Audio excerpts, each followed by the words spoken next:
Hello, and welcome to Agents of Nonprofit. My name is Alexander Lapa, and I'm here to talk to everyday superheroes helping nonprofits using technology. Today, I'm joined by guest Tom Knox to talk about his transformation of going from a legacy system to Salesforce and all the great things that happened along the way. Tom, welcome to the show. Thanks so much for having me, Alex. So, for listeners who are listening to you for the very first time, could you give me a brief intro to who you are and what you do?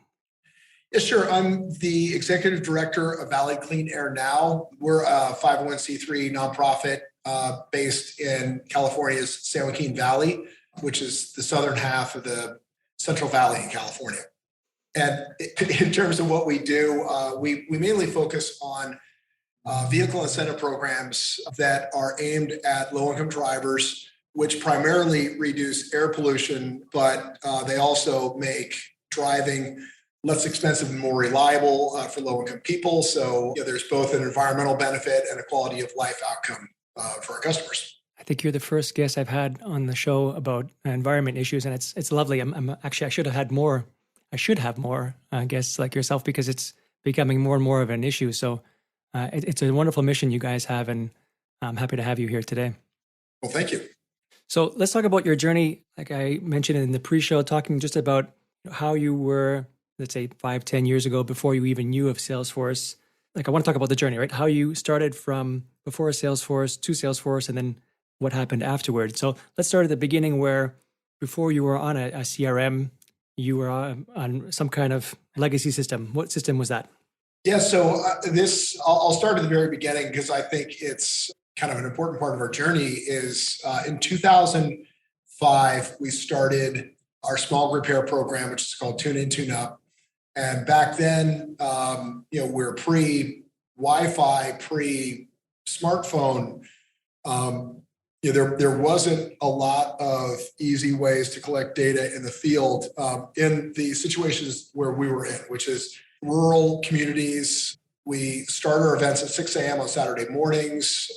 Cell service was spotty. And at that point, it was very, very difficult to capture data digitally, like at all. And it's a very, very fast-paced event. We bring 500 cars through this event in about 5 hours. So if we time things down to the second, and if any data collection took any longer than it needed to, then that delay would cascade throughout the event and just really start to impact our customer experience. So what we did is got really, really good at pen and paper.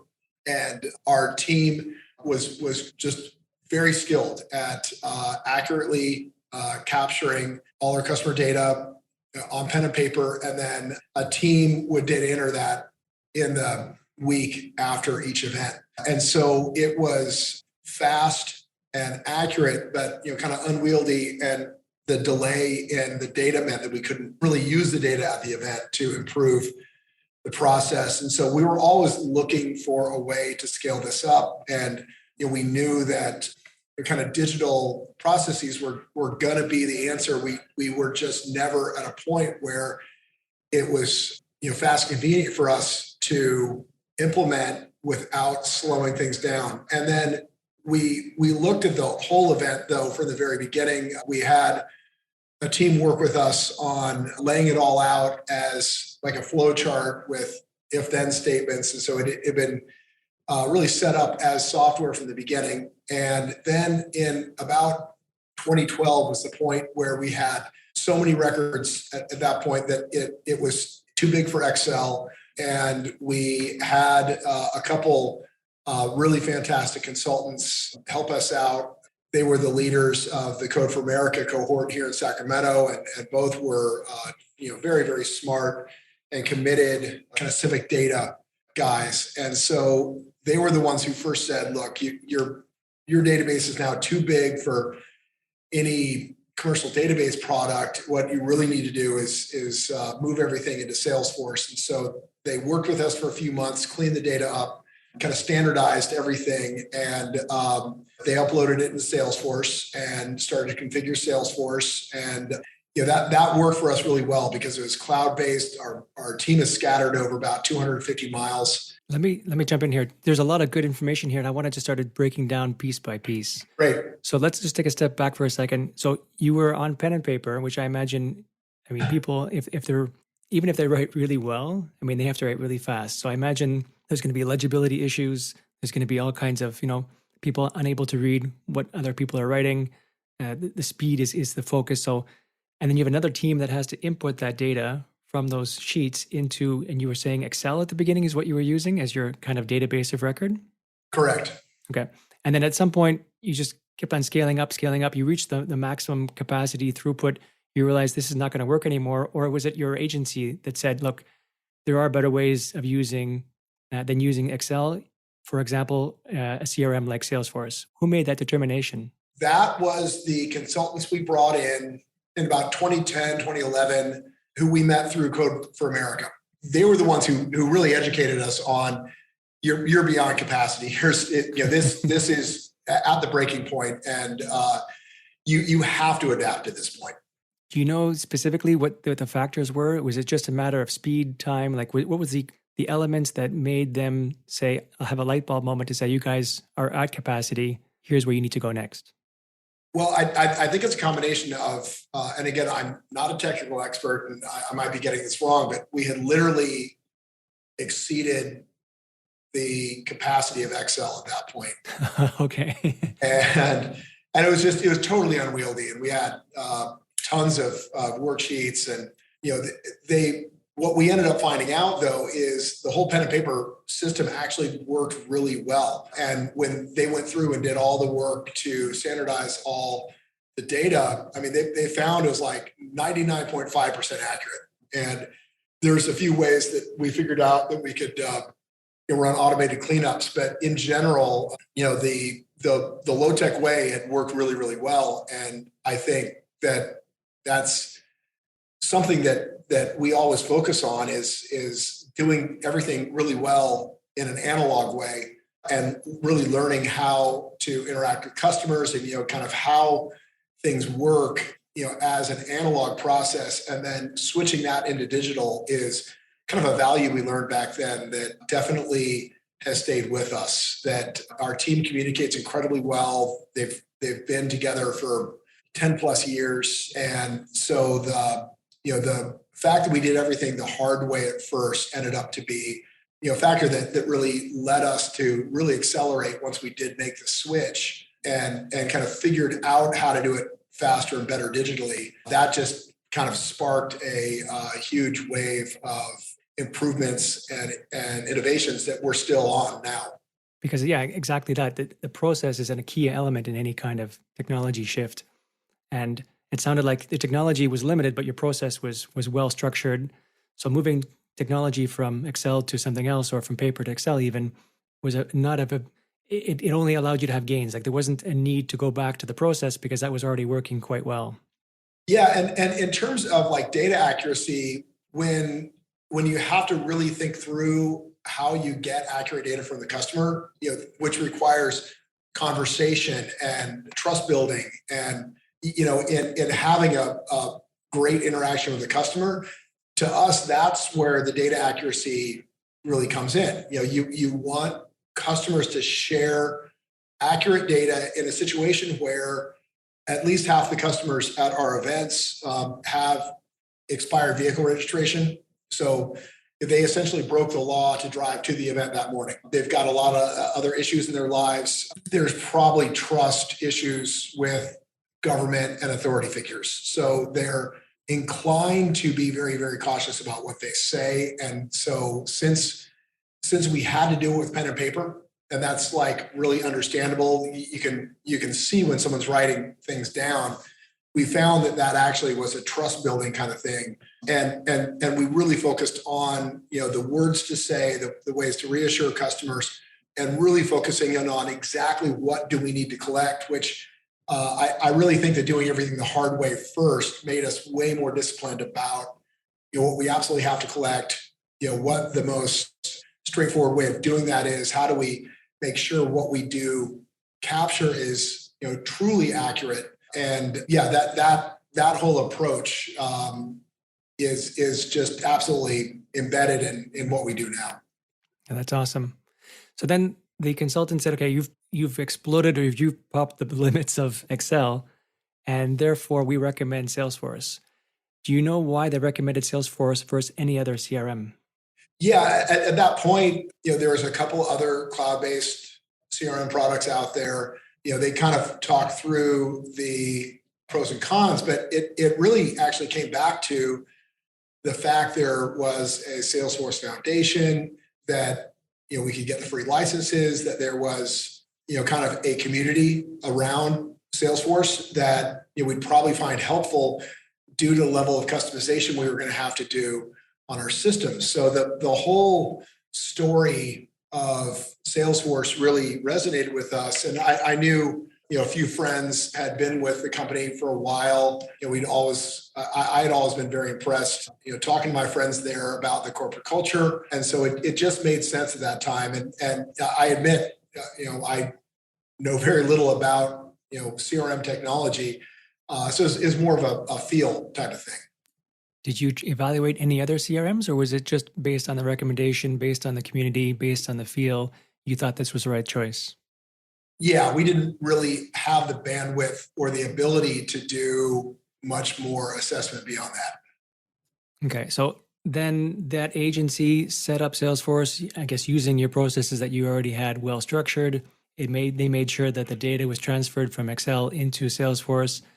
And then, what did you see in terms of a change in either the process side or the data side or the accuracy side or the reporting side or the feedback mechanism once you shifted from Excel to Salesforce? Yeah, so at that point, let's say the first 6 months or maybe even a year, we were kind of treating Salesforce much like we would with Excel. So we trained everyone who did data entry on this is how to use Salesforce.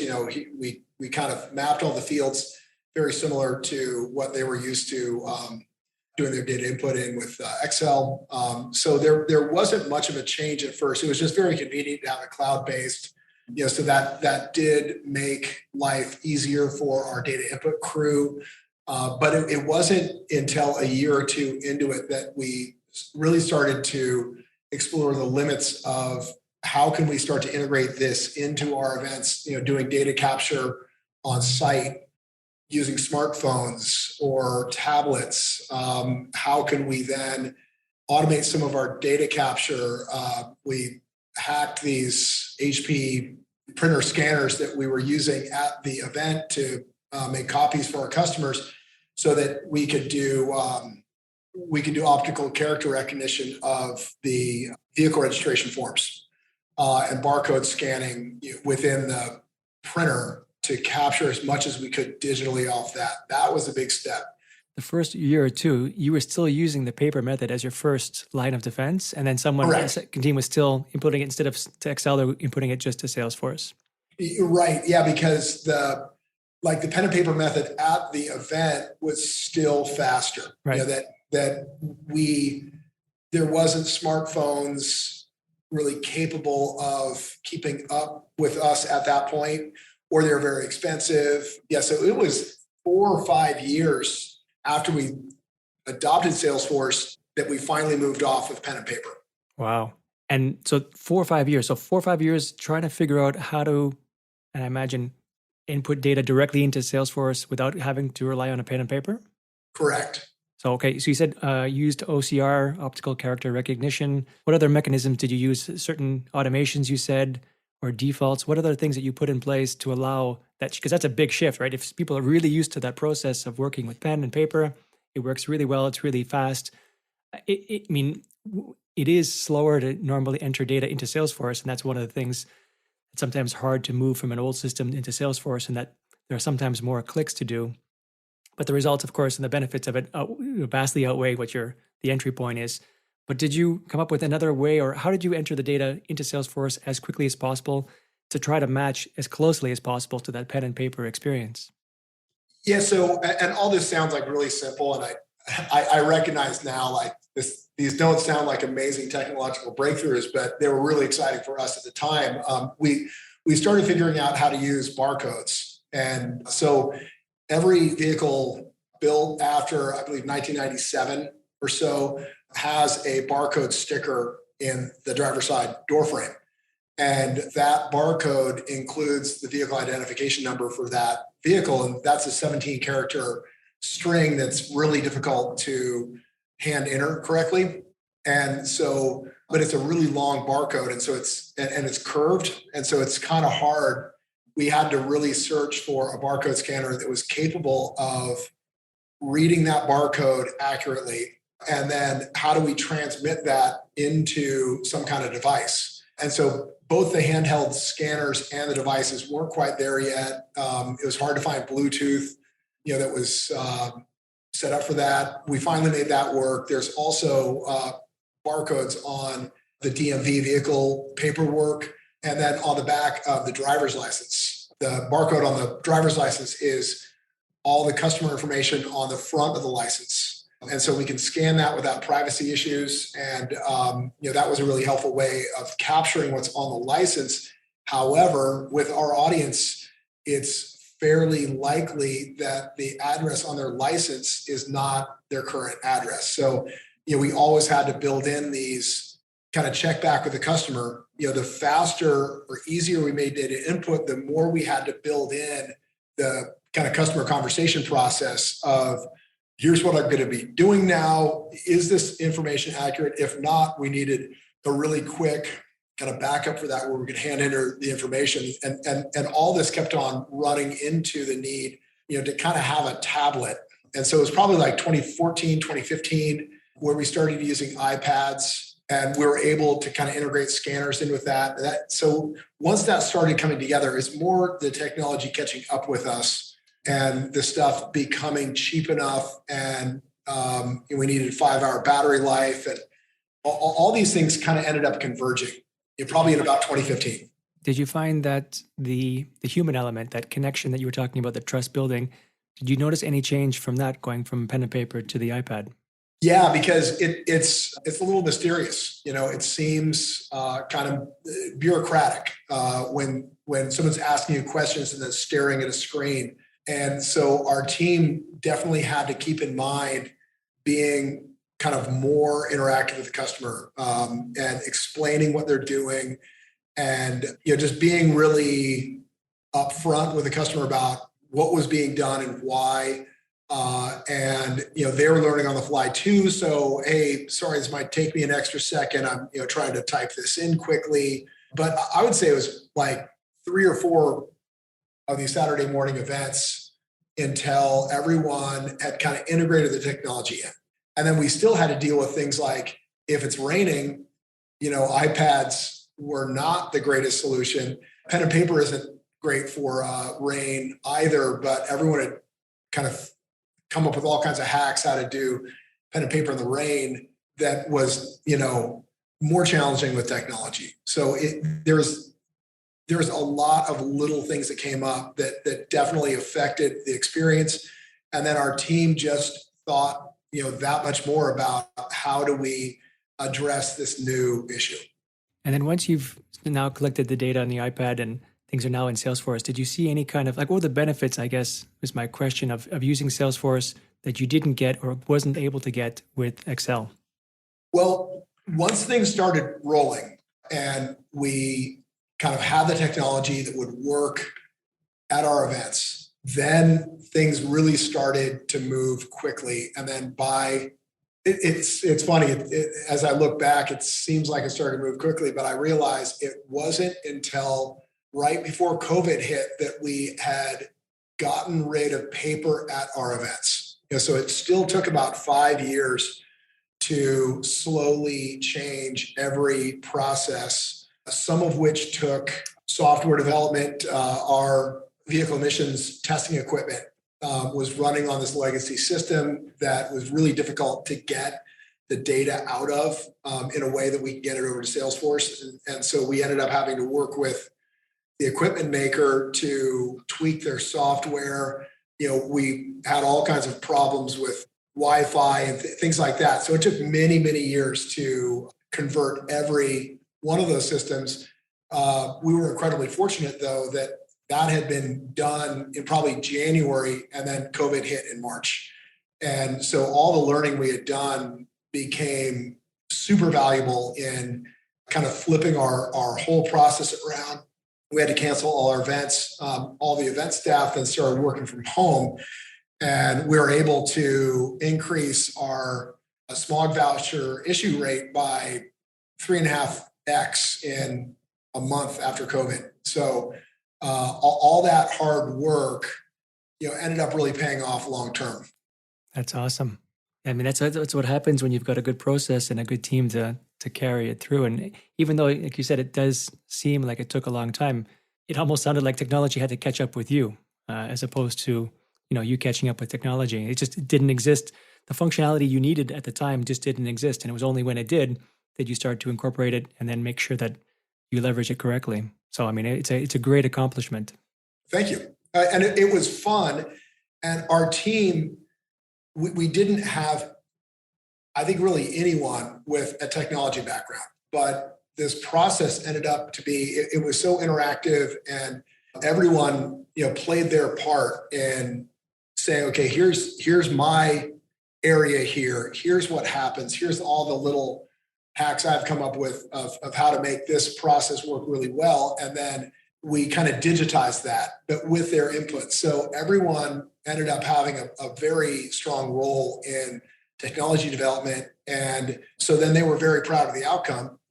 And they kept on giving input of here's how to improve it. And so it's had the really amazing long-term benefit of most of our staff is now a huge fan of technology and very creative in terms of how to kind of incorporate technology into our process, or how to use technology just for an absolute return in efficiency, and which has led us to, we haven't got to a lot of dead ends due to the involvement of everyone. It's actually really improved our entire process and our kind of team orientation. So it sounds like one of the keys to your success was that input, that feedback loop, that you were able to, anyone was able to add input, and then you could improve the process or improve the technology. What would you say would be other keys of your success? Well, then once we fully automated and we could see that this idea that we can do more with less effort, that we can get a lot more efficient and make a lot more customers happy. And all this was really intertwined with growth in our programs, where we were processing about, let's say, 4 million a year in vehicle incentives in 2014. And this year we'll issue probably 20 to 25 million. And our team has seen that there's no way we could have done that without the technology. And so kind of the pride in what we've accomplished and the policy breakthroughs, the increase in the ability to help all these really deserving, grateful, low-income customers, that all that is just combined. And you really can't unravel any of this. And I listen to people talking about challenges with technology implementation, and I guess we've just been incredibly fortunate that we didn't really have to go through those challenges, because our team so embraced the idea of using technology to make their jobs easier, more rewarding. That's been so ingrained in our culture now that most of our team really welcomes kind of continual development now. So open to change. It sounds like not being afraid of things you're not sure of. I mean, these are awesome factors that you need to consider when building anything. Is that the human side of that technology element. The tech can be great, but if no one's using it, then it's just like any other tool, and it'll collect dust on the shelf. Versus you guys seem to be really engaged and solve problems through technology and through various processes. But if I remember correctly, you also went through a period of time when you were being referred or being told by various agencies that you had more of a tech problem, and you felt that wasn't the case, that there was more of a human problem. Can you talk a bit more about that, please? Yeah, well, we had, I'm super grateful for, we've had some amazing consultants that were with us at exactly the right time and, really guided this process. And then we would, kind of grow and hit our next roadblock, and we bring in consultants again. And it's been kind of a recurring issue that there's been consulting firms that have kind of had the attitude of, you guys need to adapt to the technology. Your problem is that you're kind of not using technology correctly, you're not using enough technology, and that they would propose things that were very much based on their experience in like an office environment in a city, and we're not really suited for what we wanted to do. And that would just kind of lead to conflicts and not a lot of progress and a lot of frustration on our end, because it's incredibly expensive to hire technology consultants. And so that did end up kind of leading us back to, let's do it ourselves. Like, let's just continue to figure things out as we're doing the work, and just kind of trust that our team will, be able to continue kind of figuring out these solutions. And we've got a developer on staff, has done 90% of this work since 2016. And he's incredibly devoted to his work, and has just been a genius about working with us and kind of listening to the team, and has become a really, really essential part of our operation. So having it in-house was really the big breakthrough that we needed, to have someone that can just kind of knock the work out every day and is known and trusted within our team, who can kind of build and implement and train on the fly. And there's someone, if something comes up, you're calling someone to fix it, and he can get it done really quick. And it really was what ended up working for us. And then that got us over kind of our big hump of really starting to automate. And then it's about a year and a half ago where we kind of found ourselves, okay, we've taken this a long way. We're kind of at another one of these plateaus. We really need to start to understand better how we fit into kind of the tech space. And so we brought on another consulting team, which have been highly recommended by .org, and was more focused on nonprofits. They've been the ones that have finally clicked with us, in terms of like working with our team, respecting, our process, our priorities, our audience. And so that's been really great, is to be able to get some outside expertise, who really knows what they're talking about, who has in-depth experience in nonprofit field work. And, so it has that real experience in doing these things kind of in a nonprofit environment, which means there's no money, and all that. So that's been a great breakthrough that's kind of unlocked now our goals of continuing to improve our Salesforce platform and start to adapt that to a bunch of similar needs. Yeah, it's amazing when you have, like, working with Salesforce is can be very challenging because it can do a lot of things, right? Very powerful stuff. But then you need to have the right person to work with, or the right agency to work with, because you can go down very different paths. And you, as you discovered on your own, sometimes it's really easy, and sometimes it's really challenging. So if, for example, if there was an executive director of a nonprofit listening now, and what would you give them as advice to say, here are some early warning signs or early green flags that the agency that you're currently working with is a good fit or not a good fit? That's a great question. I'm thinking that, it's definitely chemistry and respect, and having someone who understands the needs of a nonprofit, where almost by definition you've got a limited budget, you can't increase your profitability. You can only hope to stay on budget. And so if you lose a few months on something ineffective, that's really going to become expensive and knock you off your timeline. So it just is incredibly important to make it really clear up front that the needs of the nonprofit are the primary issue, and that there are certain things that have to be done by that nonprofit to remain viable that might be very different from what a for-profit business would do.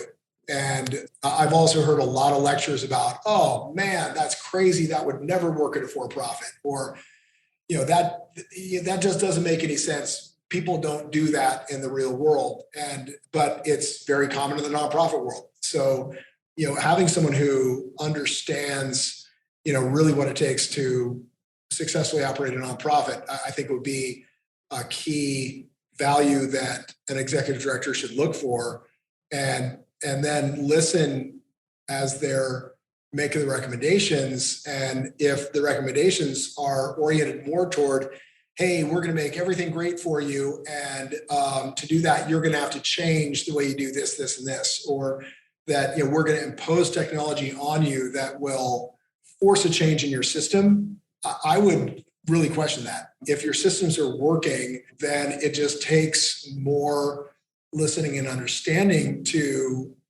find a way to automate that process that doesn't, kind of carry the risk of a change that could, degrade your organization's ability to serve your audience. So it sounds like it's about adapting the tool to your particular process, your particular system, not so much of saying, okay, here's how it is, black and white, take it or leave it, and you have to adapt or die. I think that's a key element in this, is that, and one of the benefits of Salesforce as a platform is that it has that structure to be able to make various modifications and platform changes to support that. Yeah, and the idea of once you get that platform built, the flexibility and all the different technologies that can be added onto that, it just gets amazing. But what we're learning now is we did a lot of customization early on that enabled us to succeed, that we now are facing the fact we've kind of got to go back and re-architect, which is probably unavoidable. But I'm very glad that we, kind of forced the changes to suit our needs versus vice versa. I think the value in that long term, really trumps the fact that now we need to go back and kind of rebuild our platform to make it a little bit more compliant with, a normal implementation.